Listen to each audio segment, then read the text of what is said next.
You ever buy something that finally feels like freedom, only to have someone try to snatch that freedom away? If you've ever dealt with a nightmare neighbor or some HOA that thinks they run your life, you're going to want to hear this story till the end. And if you're watching this on YouTube, hit that follow button now, because trust me, this one turns wild. I never expected to start a war when I bought that ranch.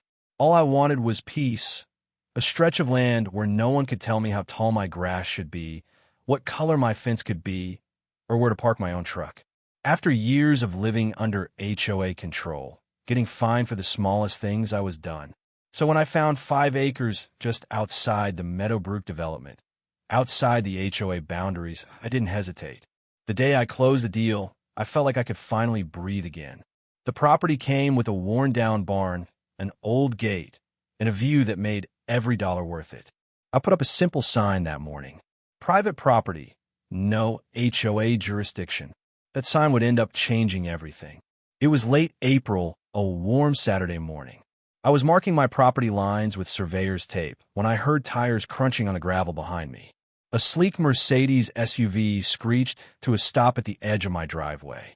Out stepped a woman in designer sunglasses, heels clicking like a metronome on the stones. "Marlene Grayson," she announced, like her name alone should mean something to me. She didn't wait for me to greet her. "You think you can just ignore me?" she yelled, right in my face. Her perfume hit me before her words did, something expensive, mixed with the scent of anger. I straightened up and kept my voice calm. "Can I help you?" Apparently, that was the wrong thing to say. Her face went from pink to crimson in half a heartbeat. "That sign," she said, pointing with a manicured nail, "violates community standards. Section 4.2 of the Meadowbrook Covenants clearly states." I raised a hand slightly. "Ma'am, I appreciate your concern, but this property isn't part of Meadowbrook HOA. It's outside your jurisdiction." She blinked, clearly thrown off. "I've been president of this HOA for 15 years. I know exactly where our boundaries are." "Then you'll appreciate this," I said, pulling a laminated county survey map from my back pocket. I'd printed and sealed it for exactly this kind of conversation. "This line here," I said, tracing it with my finger, "is your HOA boundary. My ranch starts 50 feet beyond it." She stared at the map like I'd just shown her evidence of crime. Then, with a scoff, she said, "Maps can be outdated. I'll have my attorney review this. In the meantime, you'll receive a formal notice for your violations." She smiled, sharp and cold. "You have 5 business days to comply, or we'll start fines. $200 per day, per violation." I stayed calm. "You're welcome to check with the county." Her SUV roared back to life, and as she reversed, her tire rolled 6 inches onto my property, crushing a small patch of wildflowers I'd been planning to photograph. I pulled out my phone and took 3 quick pictures, tire marks, license plate, timestamp. That was the moment I knew I'd made the right choice leaving HOA life. Because this was exactly what I'd escaped from. Back in the city, my old HOA fined me for parking overnight in my own driveway. Another time, I got a violation letter because my mailbox color wasn't approved. That place drained me. This ranch, it was supposed to be my reset button. I wasn't stupid, though. I'd spent 3 months researching the land, ran 6 title searches, got 2 independent surveys, met with a real estate attorney who specialized in property rights. Every inch of this land was clean and legally separate from the HOA. I also installed 6 security cameras, 4K, night vision, cloud backup. Not because I was paranoid, because I was prepared. And good thing I was, because the gate camera caught the entire showdown with Marlene. 12 minutes of crystal clear footage. Her face, her words, her tire crushing my flowers. All time-stamped and uploaded to 3 different servers. When I finished reinforcing the gate that day, a heavy steel frame, 8 feet tall, matte black, I couldn't help but smile. It wasn't fancy. It wasn't decorative. It just sent a message. This is mine. Keep out unless invited. As I wiped sweat from my forehead, my phone buzzed. My mom calling. "How's the ranch?" she asked. "Getting there," I said. "Had a visit from the HOA president this morning." "I thought you said you weren't in an HOA," she said. "I'm not," I replied. She doesn't seem to agree. Mom sighed. Donovan, please tell me you're not going to get into some kind of war with your neighbors. I'm not at war, I said. I'm just setting boundaries. She was quiet for a second. You sound like your father. He used to say the same thing, and he was usually right. But he also spent a lot of time in courtrooms. I won't need a courtroom, I said. I have paperwork. She laughed softly. Paperwork only works if the other person respects it. Then I'll make sure they have to, I said. When I hung up, I walked the property line again. 50 acres to my west, untouched ranch land. To the east, the Meadowbrook HOA, perfectly symmetrical houses lined up like soldiers. The boundary was crystal clear, both legally and physically. I thought maybe Marlene would check with the county, realize her mistake, and move on. But I underestimated her. 3 days later, I got an email at 6:32 a.m. Subject: Violation Notice. Immediate compliance required. The sender: Meadowbrook HOA Board. The signature: Marlene Grayson, President. It listed 7 supposed violations. Fence height exceeding 4 feet. Gate color non-compliant. Signage visible from a street. Landscaping maintenance below standards. Vehicle storage in an unapproved location. Failure to submit modification request. Failure to pay annual HOA dues. Each one referenced random bylaw numbers and fines, $200 per day per violation. If you added it up, that was $1,400 a day for property that wasn't even in their HOA. I sat back, took a slow breath, and smiled. This wasn't going to be easy, but it was going to be interesting. I forwarded the email to my attorney, Drummond, a no-nonsense property lawyer. Then I wrote Marlene back, keeping it polite and professional. Mrs. Grayson, thank you for your message. According to the certified county survey dated April 15th, my property lies outside Meadowbrook HOA jurisdiction. I've attached the relevant documentation. Best regards, Donovan Pierce. I hit send and leaned back, confident it was over. It wasn't. An hour later, she replied, attaching a boundary amendment that supposedly expanded the HOA's coverage area to include my land. Except it wasn't certified. No county stamp. No legal record. Just a fake document dressed up in official language.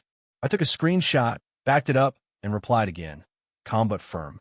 Mrs. Grayson, your boundary amendment is not certified or recorded. HOA boundary changes require county approval.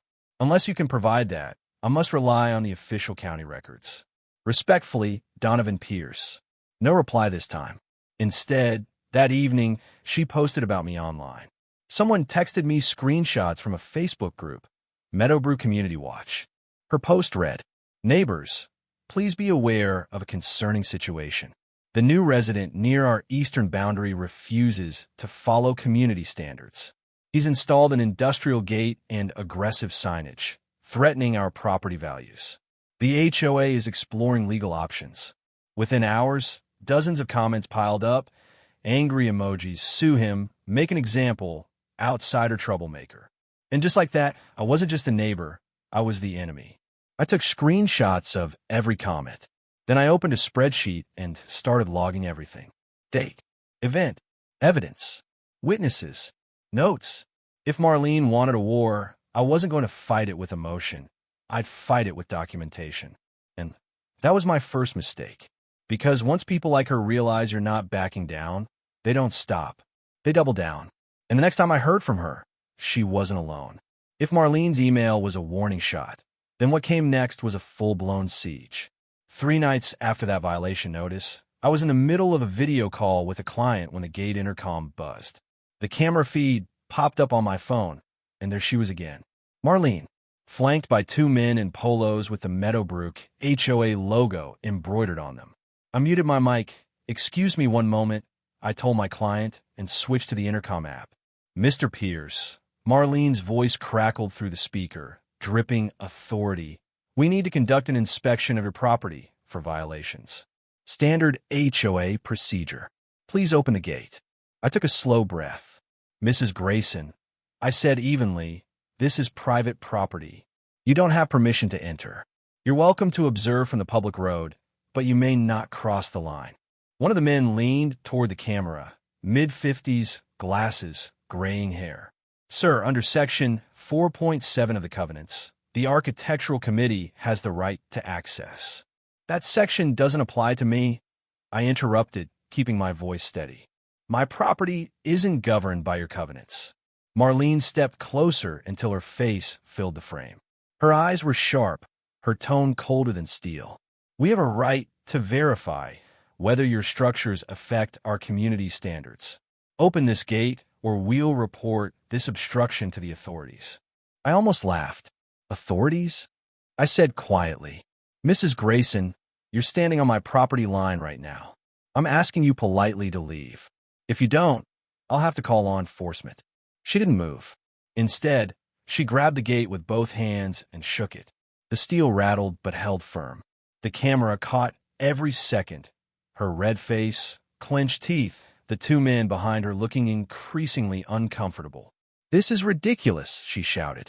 You can't just lock yourself away and ignore the community. We have standards. The older man tried to calm her. Marlene, maybe we should. Shut up, Mitchell, she snapped, never taking her eyes off the camera. This property affects our property values. That gives us standing.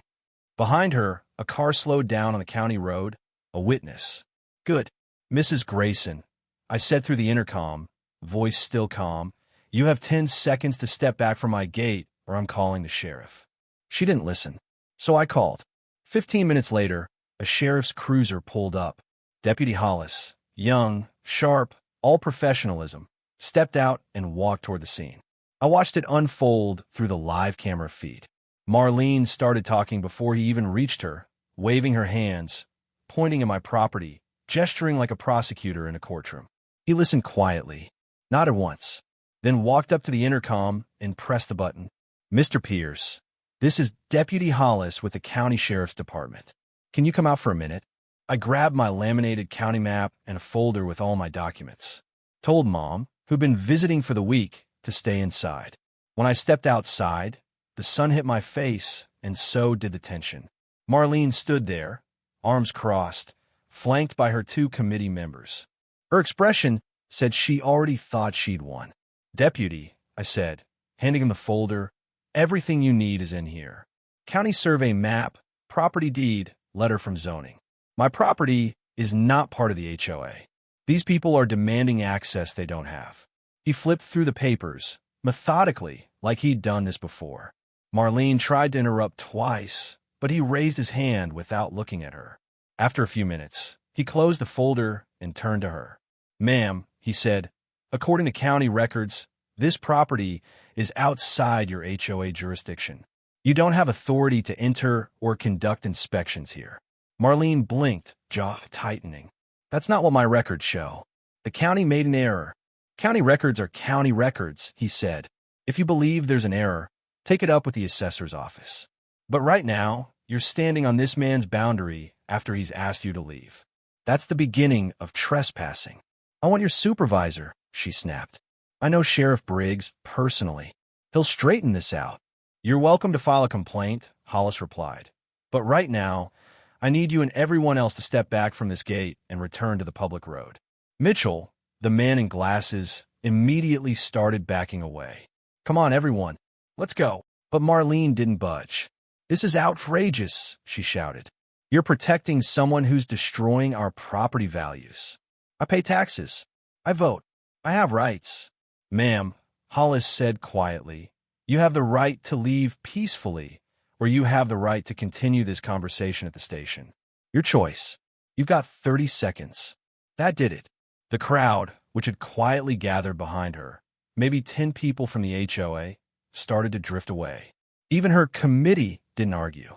Finally, she turned, eyes burning holes through me, stomped back to her Mercedes, and drove off in a storm of gravel and dust. Deputy Hollis turned to me. Sir, I recommend you keep documenting everything, every conversation, every encounter. This isn't the first time we've had issues with that HOA. I nodded. Already doing it. 6 cameras, cloud backup, timestamps. He smiled slightly. Good. Keep it that way. And if she shows up again, call us immediately. Don't engage. Understood, I said. He tipped his hat and drove away. I stood there for a long minute, staring at the empty road. My heart was still racing, but not from fear, from clarity, because in that moment, I realized something. This wasn't about fences or gates or signs. It was about control. People like Marlene don't want peace, they want obedience. And when you don't give it to them, they unravel. That night, I filed a formal incident report. 3 pages, timeline, participants, video clips, screenshots, all cross-referenced. I sent copies to my attorney, the county commissioner's office, and the sheriff's department. Subject line: harassment incident. Request for guidance on property rights.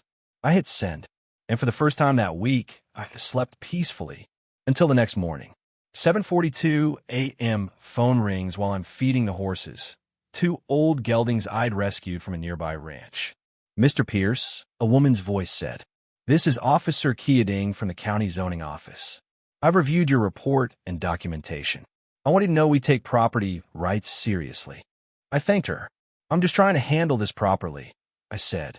"You're doing everything right," she replied. "But I want to give you some context. Mrs. Grayson contacted our office last year, multiple times, trying to expand Meadowbrook HOA's boundaries. Claimed there was community support. I froze mid-step, and we denied the request. No consent from affected property owners, no legal basis. We explicitly told her that enforcing HOA rules beyond approved boundaries would be considered harassment. That stopped me cold. So she knew. From the very beginning, Marlene knew she had no authority. This wasn't ignorance. This was deliberate. "Would you like to file a formal complaint?" Officer Keating asked. "Not yet," I said. "But could you send me something in writing confirming my property status?" "Officially?" "Absolutely," she said. "I'll issue a certified letter today and CC Mrs. Grayson." I smiled for the first time in days. "Thank you, officer. That'll help a lot." The letter arrived 2 days later by certified mail. I signed for it while recording on my phone, just for proof. At the top, the county seal. At the bottom, official signatures. It stated 3 things, plain and simple. My property was outside Meadowbrook HOA boundaries. HOA rules did not apply to my land. Any attempt to enforce them will be considered harassment under county ordinance. Black and white. Indisputable. I made 6 copies. Scanned it, uploaded it, backed it up. It felt like a shield. Finally, something tangible between me and her obsession. But peace didn't last long. That same afternoon, a car pulled up to my gate. Unmarked sedan. Older man stepped out. Gray hair, county badge clipped to his belt. He pressed the intercom. "Mr. Pierce, Sheriff Briggs. Mind if we talk for a few minutes?" I buzzed him in. We sat under the shade of the oak tree near the barn. I offered coffee. He settled for water. He cut straight to the point. "I'll be direct. Mrs. Grayson filed a complaint against you. Says you were aggressive and made her feel unsafe." I almost laughed. "Would you like to see the footage?" He smiled faintly. "That's why I'm here." So I showed him the gate confrontation, the shouting, the trespassing. In every clip, my voice was calm, my actions controlled. He watched without interrupting. When the last clip ended, he leaned back, sighed, and said, "This isn't the first time we've dealt with her." He told me stories, paint color lawsuits, barking dog complaints, a solar panel dispute that cost her 15 grand in damages. Years of overreach, bullying, intimidation. I asked him, why hasn't anyone stopped her? "Most people don't fight," he said simply. "They comply or move away. You're the first one who stood your ground, properly, with documentation." "I don't want a war," I said. "I just want to live peacefully." He nodded. "Then keep doing what you're doing. Stay calm. Document everything. Don't engage emotionally. Because she will escalate again. People like her always do." When he left, I watched his car disappear down the dirt road and felt a strange kind of calm. Not because I thought it was over, but because I finally understood my opponent. Marlene didn't want justice. She wanted submission, and I wasn't going to give her that. 3 days later, the FedEx truck pulled up. Thick envelope. Return address: Clayton Grayson, attorney at law. Her husband. I didn't even have to open it to know what it was. Inside, 3 pages of legal jargon. Cease and desist.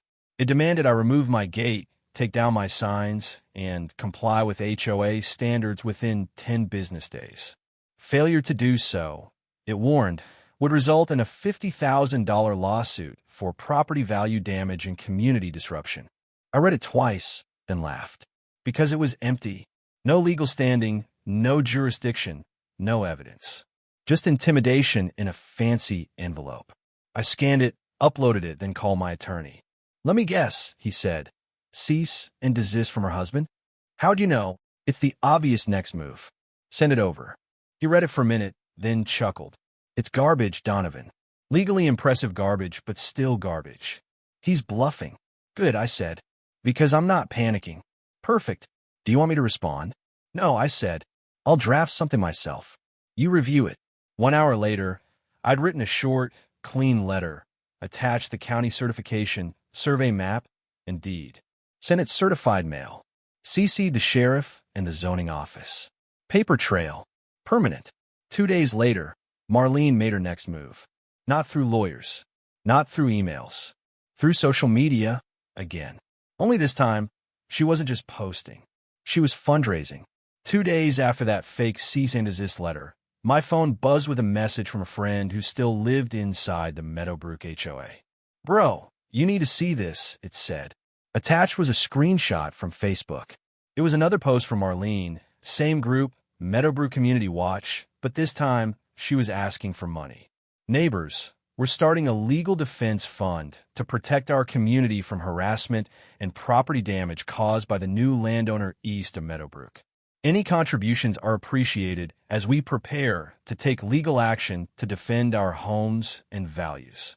She'd attached a photo of my gate, cropped tight to make it look ominous, and the post had almost 100 reactions, mostly thumbs up and angry emojis, with comments like, "We're with you, Marlene," and "This man is a menace." My name wasn't even mentioned, but it didn't need to be. Everyone in that community knew who she meant. I took screenshots of everything, the posts, the comments, the timestamps, and added them to my evidence log. It wasn't anger I felt. It was something quieter, heavier, a kind of fatigue that sits in your chest when you realize someone's willing to lie publicly just to keep control. I was still staring at the screen when my phone rang. Unknown number. Local area code. I answered. "This is Donovan." The voice on the other end was soft, tired. "Mr. Pierce? My name's Russell Abbott. I live in Meadowbrook. I need to talk to you about Marlene. We met that afternoon at a coffee shop halfway between my ranch and town." He was mid-40s, neatly dressed, with the kind of eyes that told you he'd been carrying stress for a long time. He had a binder sitting on the table in front of him, thick, stuffed with papers. 3 years ago, he told me, Marlene had targeted him over an oak tree. She said it was too tall, he explained. Claimed it violated HOA height restrictions. I raised an eyebrow. "That's not even a thing, is it?" He gave a humorless laugh. "Wasn't." I showed her the covenant. No height restriction for trees planted before 1995. Mine was from 1978. Didn't matter. She sent me 47 violation notices in 2 years. $200 per day fines. He opened the binder and showed me each one, neatly filed. "I finally cut the tree down," he said quietly. "My wife was sick. I didn't have the time or money to fight her. I paid almost $3,000 in fines." His voice cracked on that number. I stared at the binder. Each notice had Marlene's signature on it. 47 times, she'd bullied him. "Why are you telling me this now?" I asked. He looked me in the eye. "Because you're the first person I've seen fight back. And you're not the only one she's done this to. There are at least 6 other families. Different reasons, same story. Most just paid or moved away." Then he slid the binder across the table. "These are copies. The county called me yesterday. They're investigating her. I already gave them my originals. I thought you should have these too." I flipped through the pages, photos of the tree before and after, emails where he begged for leniency, and Marlene's curt, threatening replies. He hesitated, then said something that chilled me. "Her husband knows," he whispered. "I spoke to him once at a community meeting. Asked him lawyer to lawyer if those fines were legal. He told me he'd advised her to stop. She just didn't listen." I sat back, processing that. Her own husband, an attorney, had warned her, and she'd ignored him. Russell leaned in closer. Be careful, Mr. Pierce. When she gets desperate, she gets mean. My mailbox got smashed twice. My car keyed once. Never had proof it was her, but it stopped right after I paid the fines. I nodded slowly. I've got cameras everywhere. Good, he said. You're going to need them. That night, I got home late from a supply run. It was around 9 when my headlights caught something wrong at the end of my driveway.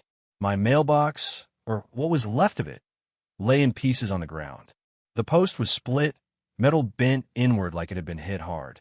I didn't even step out of the truck. I just parked, pulled out my phone, and called the sheriff's department. This is Donovan Pierce, County Road 12, I said. My mailbox has been vandalized. I have security footage. Stay where you are, the dispatcher said. A deputy's on the way. While I waited, I opened my camera app and scrolled back through the recordings. 7:32 p.m. There it was. A vehicle pulling up. A figure getting out. A woman. She walked straight to the mailbox, baseball bat in hand. 3 swings. Metal shattered. Then she turned back toward the headlights, and I froze. Her face was clear as day. Marlene. The license plate matched her Mercedes. The deputy arrived in 15 minutes. I showed him the footage, the video, the stills, the timestamps. He watched silently, then looked up at me. That's Mrs. Grayson's vehicle, he said quietly. Yes, I said, and I'd like to press charges. At 6 a.m. the next morning, there was a knock on my door, 3 firm, official raps. I opened it to find Sheriff Briggs himself, a deputy, and a woman in a county investigator's jacket. Mr. Pierce, Briggs said, this is Investigator Madison. We'd like to take a formal statement about last night's vandalism. I invited them in. We sat at my kitchen table while the coffee brewed.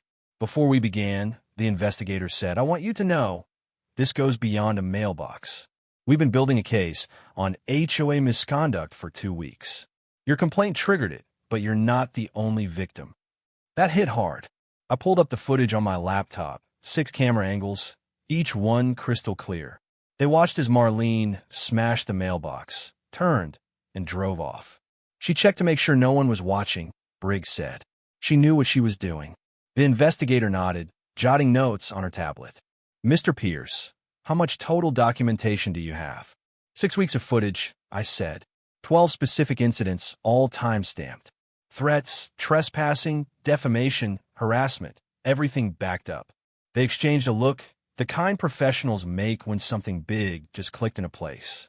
Did you know, she said slowly, that Mrs. Grayson contacted our office 17 times in the last 2 months? She accused you of operating an illegal business, blocking emergency access, and building unpermitted structures. Every claim was investigated and found false. Briggs leaned back. This isn't a property dispute anymore, Donovan. This is harassment. And with the mailbox footage? That's criminal mischief. My phone buzzed again, a text from Russell. County investigator just called me. I told them everything. 6 other families coming forward today. I showed it to them. The investigator smiled grimly. That's good. The more evidence, the better. We're interviewing them all today. It looks like Mrs. Grayson's been abusing her position for at least 5 years. What happens now? I asked. Now we finish the investigation, Briggs said. Then we present everything to the district attorney. Harassment, vandalism, possibly fraud if we find HOA funds were misused. That afternoon, I got a phone call from a number I didn't recognize. Mr. Pierce, a man's voice said. This is Clayton Grayson. I froze. Her husband, the attorney who'd sent that cease and desist. I'm calling privately, he said quietly, not as the HOA's attorney. I hit record on my phone and set it on speaker. I'm listening. I want to apologize, he said. For everything. For the mailbox. For the harassment. I told Marlene to stop. She wouldn't listen. She hasn't listened to anyone in years. His voice broke slightly. I can't represent her anymore, he said. I won't. What she's doing is wrong, and I should have stopped it long ago. I was a coward. Mr. Grayson, I said, I appreciate the apology, but this is beyond words now. I know, he said. I just wanted you to hear it from me. I'll pay for the mailbox, and if you sue, I won't fight it. Then he hung up. I sat there, staring at the phone. Her own husband had just abandoned ship. That evening, I got another email. Subject, emergency HOA meeting, 7 p.m. tonight. A board member, not Marlene, had sent it. Mr. Pierce, the board is meeting tonight to discuss legal action against you. Several members have asked that you attend. They want to hear your side. Your call. I forwarded it to my attorney. He called immediately. Don't go. You're not obligated. What if I want to? I asked. He paused. Then record everything. You hold all the cards, Donovan. Don't let emotions take over. I won't, I said. 7 p.m. sharp, I walked into the Meadowbrook Community Center wearing a small body camera, clearly visible. I'm recording this meeting for my records, I said as I entered. Everyone should be aware. About 40 people were there. Marlene froze when she saw me. You're not a member, she snapped. You can't be here. A board member, Mitchell, the man with the glasses, stood up. Marlene, if we're voting on legal action against him, he has a right to be present. Reluctantly, she sat down. The meeting began. Marlene launched into a slideshow. Pictures of my property, screenshots of her own posts, and a string of exaggerated claims about property value damage. Halfway through, another board member interrupted. Marlene, the county has already confirmed his property isn't under our jurisdiction. Why are we even discussing this? Because he's affecting our community, she snapped. Voices started murmuring. Then Russell stood up from the back row. Marlene, he said, voice shaking but firm. You fined me $3,000 for a tree that wasn't breaking any rule. That's a lie, she yelled. Another woman rose. You forced me to cut down my maple tree. You said it was too tall. More murmurs, louder this time. A third voice joined. You called code enforcement on my garage 6 times. Every time, no violation. Marlene gripped the edge of the table, knuckles white. You're all ungrateful. I've kept this neighborhood perfect for 15 years. Her voice echoed. Then Mitchell said quietly, You've sacrificed our trust, Marlene. You went too far. I stepped forward. May I? He nodded. I plugged my laptop into the projector. The first video played, Marlene shaking my gate. Then the next, her yelling threats. Then, the kicker, her smashing my mailbox. Silence. I turned to the room. I didn't come here to fight anyone, I said. I came to show you facts. Mrs. Grayson harassed me for weeks, knowing she had no authority. She's done it to others. The county is investigating. All I want is peace. Marlene grabbed her purse and stormed out without a word. Her husband followed quietly. Mitchell stood. I moved for a vote of no confidence in Marlene Grayson as HOA president. Seconded came 3 voices instantly. The vote was unanimous. She was done. I drove home in silence that night, headlights cutting through the dark. My phone buzzed, a message from my attorney. You won without filing a single lawsuit. I typed back, it's not about winning. It's about boundaries. And for the first time in months, I pulled in my driveway, looked at my gate, and didn't feel anger. Just peace. But the story wasn't over yet, because the fallout from Marlene's downfall was about to shake the entire community. The morning after that meeting felt different. I woke up to a phone that wouldn't stop buzzing. 47 new notifications, texts, emails, voicemails, all from people I didn't know. Most started with the same line, thank you. Neighbors from inside the HOA, the same people who'd once supported Marlene, were suddenly reaching out, apologizing, offering help, even inviting me to community events. It was surreal, but the one message that stood out came from Russell, the man with the oak tree. 15 years of waiting, he wrote. It's finally over. I didn't respond right away. I just sat on the porch with my coffee, staring out across the ranch, feeling something I hadn't felt since the day I bought it. Quiet. Real quiet. The kind that isn't just the absence of noise, but the presence of peace. Then, at 9 a.m., my phone buzzed again. New email from the county. Subject: Investigation complete. Final report attached. I opened it slowly, scanning every word. 12 pages. Every paragraph felt like vindication. The report confirmed it all. Marlene had issued $47,000 worth of fines over the past 3 years without proper authorization. 67% of them had no legal basis in the HOA covenants. $12,000 of HOA funds have been spent on personal legal fees, her own, never approved by the board. The conclusion was blunt. It is recommended that Mrs. Grayson be removed from all HOA positions, a full financial audit be conducted, and all improperly assessed fines be refunded. Further, evidence of potential fraud should be referred to the district attorney for review. I read that last line 3 times. This wasn't just my victory anymore. It was justice for everyone she'd bullied, fined, or intimidated. That afternoon, my phone rang again. Sheriff Briggs. Donovan, he said, the DA wants to prosecute. 3 charges for now: criminal mischief for the mailbox, harassment, and possible fraud if the financial audit confirms misappropriation. You willing to testify? I looked out across the ranch. At the gate she'd once rattled in anger, and thought of Russell's binder. Yes, I said. I'll testify. He paused. That's exactly why it matters. You're not vindictive. You're just protecting your rights. The DA likes that. It makes the case stronger. I didn't say anything. I didn't feel like a hero. I just felt tired and ready for it to be over. 3 days later, another email came, this time from the new interim HOA president.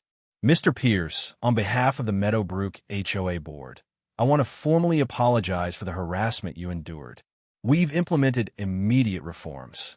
All fines now require a full board vote. Property inspections need written consent. We're publishing monthly financial transparency reports. We've created an appeals process. And we're refunding $31,000 to 23 families who were fined without cause. The message ended with one simple line. You helped us see what we'd become. Thank you. I reread it twice before replying. Thank you for taking action. I hope Meadowbrook becomes the community it's supposed to be. For days after the board's apology, Marlene finally resurfaced, but not how anyone expected. She posted on Facebook again. No photos, no angry emojis this time. Just a short paragraph.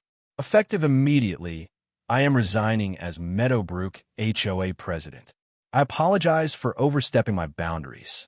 I will be focusing on personal matters. Comments were disabled. No explanation. No defense. Just silence. I took a screenshot and added it to my records, not out of spite, but closure.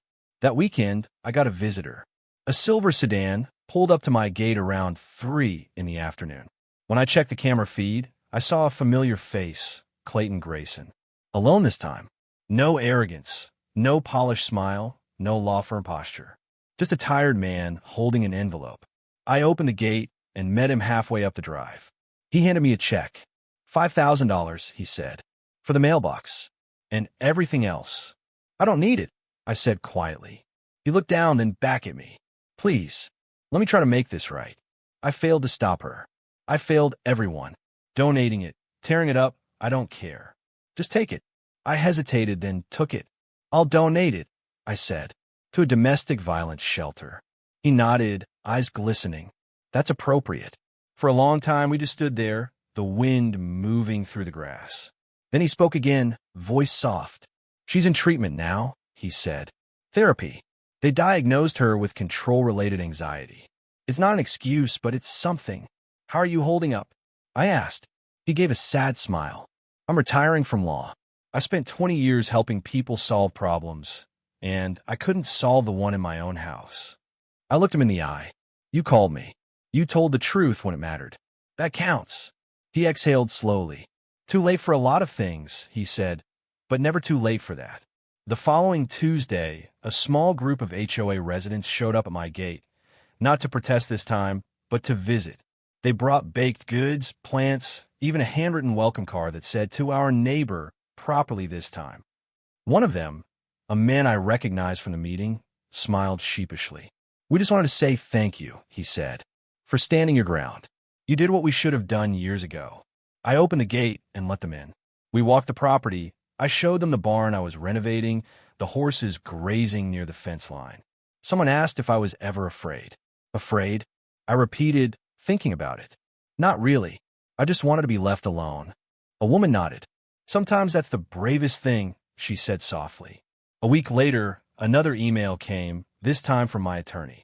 Donovan, the DA has decided not to pursue the felony fraud charges. Marlene's entering a treatment program and cooperating with the refund process. She has no prior record. The misdemeanors will result in probation, community service, and restitution. Do you object? I read it twice. Then I typed back. No objection. The goal was to stop the harassment and protect others. That's been achieved. Justice doesn't always mean punishment. When I hit send, I felt something loosen, like an invisible rope I didn't even know I'd been carrying finally let go. That weekend, I stood by my gate as the sun went down, the sky burning orange over the fields. Everything looked normal again. Same white houses in the distance, same trimmed lawns, same quiet streets. But something fundamental had changed. The people living there weren't scared anymore. The fear that had ruled that community for 15 years was gone. My new mailbox stood straight and strong, sunlight glinting off the fresh coat of paint. The cameras still blinked quietly, but now they weren't for defense, just peace of mind. I opened my email again, one more message from the HOA, their monthly newsletter. It talked about new policies, transparency measures, and open meetings. At the bottom was a short article titled, "Learning from Our Mistakes." It didn't mention me by name. It didn't have to. It told the story of how one property dispute revealed years of dysfunction, and how accountability rebuilt trust. I smiled, closed the laptop, and leaned back in my chair. Mom's words came back to me from months ago. You don't fight bullies by becoming one. You fight them by refusing to be moved. And that's exactly what I'd done. 3 months later, in mid-July, another email popped up from the HOA. Subject: How we reformed our HOA. A community transformation. I almost deleted it on instinct, but curiosity won. It was different this time, cleaner, more transparent, more human. At the top was a message from the new president. 3 months ago, our community faced a crisis that forced us to look inward. One incident revealed years of problems in how we govern ourselves. We share this story not to shame anyone, but to show how accountability can transform even the most rigid systems. The article went on to describe reforms, new leadership, and something they called the respect policy. It talked about power, oversight, and the importance of boundaries without ever using my name. But I knew every word was a quiet acknowledgement of what had happened. And that was enough. I closed the laptop and looked out at my fields. The morning sun was just climbing over the horizon, lighting everything gold. The horses grazed lazily near the fence line, tails flicking at the flies.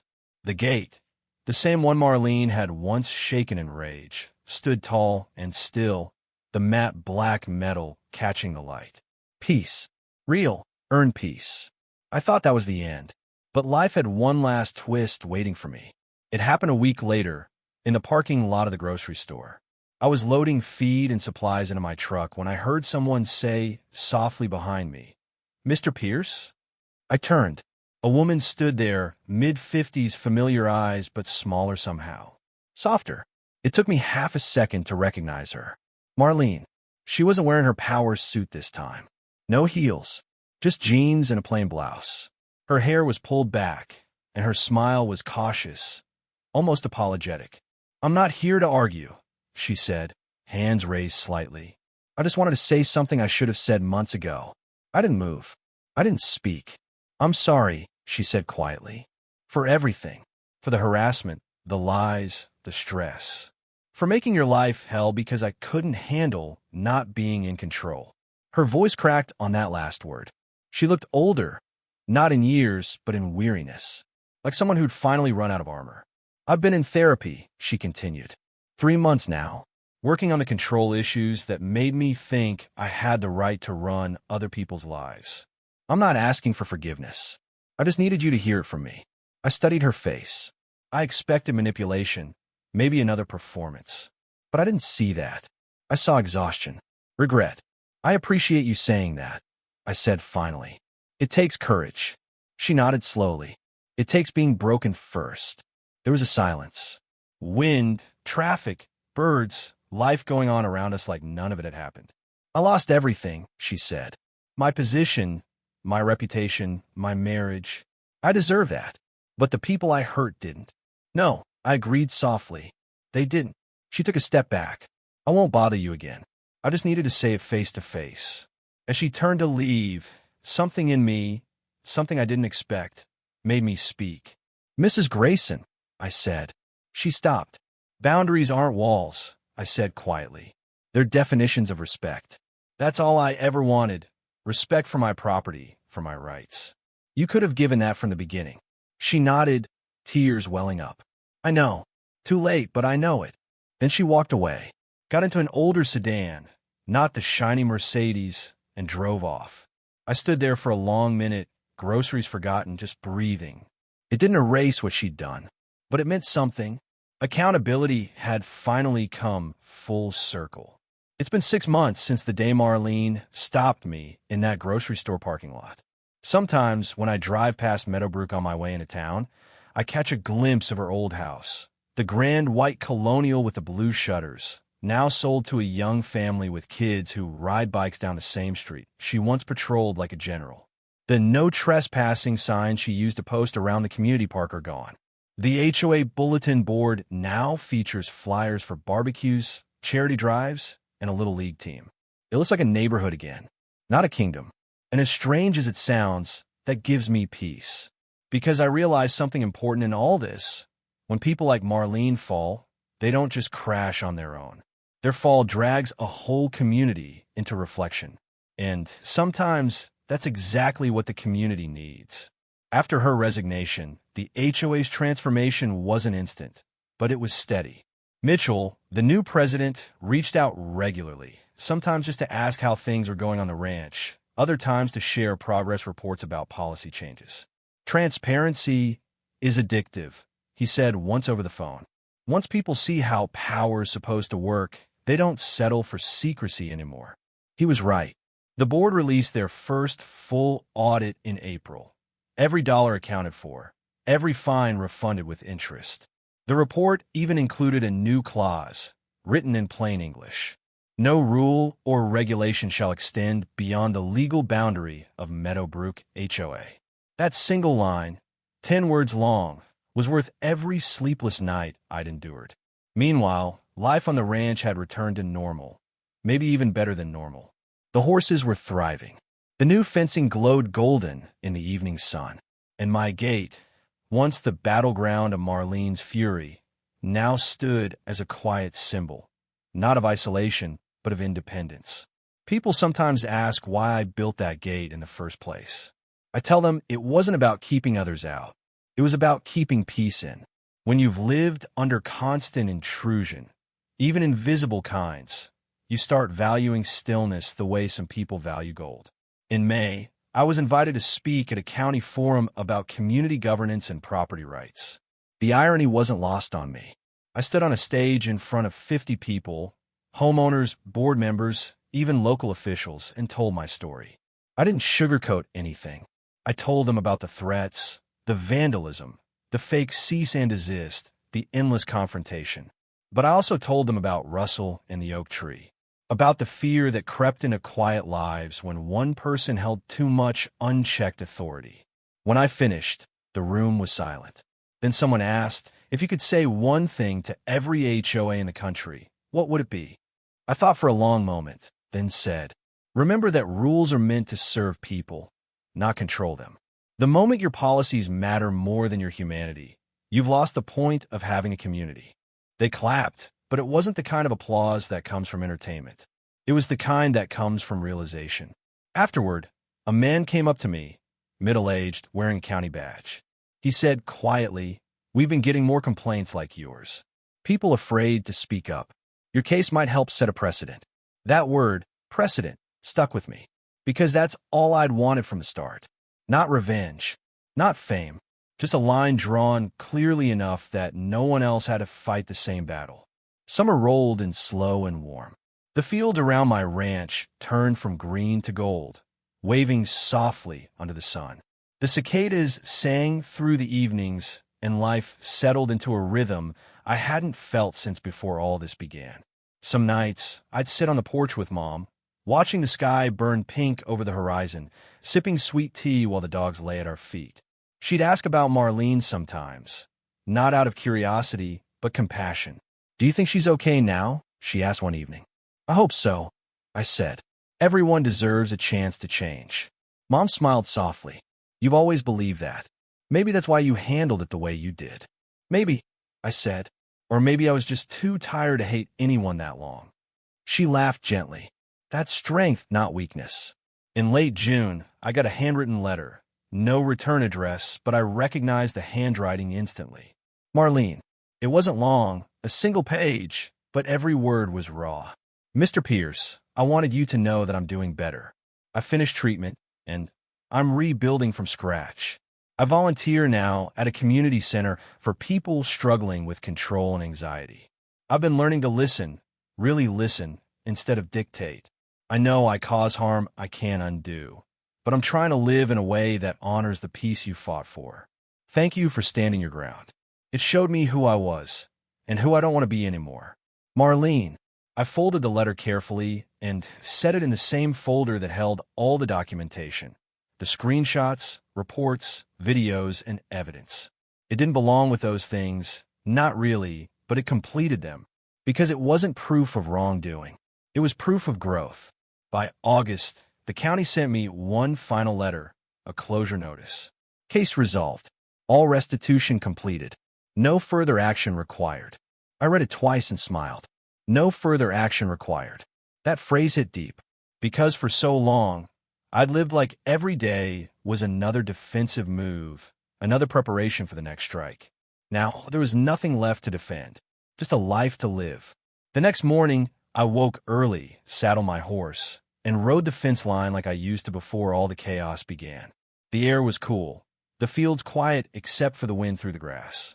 When I reached the far edge of my property, the one that bordered the Meadowbrook line, I stopped. Across the fence, I could see a new sign the HOA had put up. Welcome to Meadowbrook, a community of respect and accountability. I smiled. That sign wasn't for me. It was for them. But in a way, it felt like closure for both sides. Later that day, I drove into town to grab supplies. The cashier, a young woman with a kind smile, recognized me from the forum. You're the ranch guy, right? She said. The one from the HOA story? I nodded, chuckling. That's me. She grinned. My parents live in an HOA. They showed your story to the board. Said it changed how they run things now. That stopped me. Really? Yeah, she said. They added a rule that says no board member can fine anyone without a full vote. And they started an open discussion forum. I laughed softly. Guess something good came out of it after all. She nodded. More than good. You help a lot of people who'll never even know your name. I left the store smiling. It's funny how life works. Sometimes the hardest battles aren't about winning. They're about showing what's possible. When I got home that evening, the sky was fading into that soft lavender twilight. I leaned on the gate, the same gate that started it all, and watched the horses graze. The wind carried the smell of hay and summer rain. Peace. Real peace. The kind you don't find, the kind you build. And for the first time in a long, long time, I didn't feel like I was defending something. I felt like I was part of something. A community that had finally learned what it meant to coexist. Months of chaos, fear, and confrontation had led to this one simple truth. Boundaries aren't about separation. They're about respect. And when you stand for your boundaries with calm conviction, you don't just protect your land. You remind people that peace is worth defending. I locked the gate one last time that night, turned toward the house, and smiled. The stars were coming out, quiet, steady, indifferent to all the noise we humans make trying to control one another. And as I stood there under that wide, forgiving sky, I realized something. Sometimes, peace doesn't arrive when the storm ends. It arrives when you stop letting other people create your weather.